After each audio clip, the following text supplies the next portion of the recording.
মুভির শুরুতে আমরা দেখতে পাই যে একটা ফ্যামিলি গাড়িতে করে যাচ্ছিল। আর এখানেই আছে এই মুভির হিরো চামান। তার ফ্যামিলি তার বিয়ের জন্য মেয়ে দেখতে গিয়েছিল, আর সেখান থেকে তারা রিজেক্ট হয়ে বাড়ি ফিরছিল।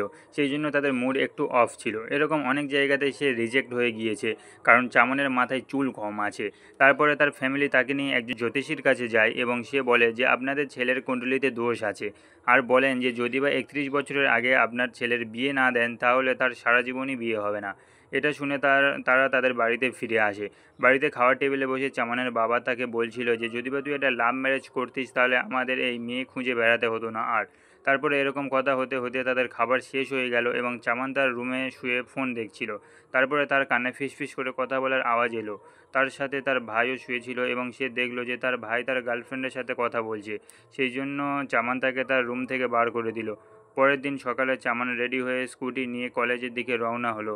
আসলে চামান কলেজের একজন প্রফেসর ছিল। কলেজে গিয়ে সে দেখলো যেখানে সে গাড়ি পার্ক করতো সেই জায়গাতে স্টুডেন্টরা লিখে দিয়েছে টাকলে কি পার্কিং।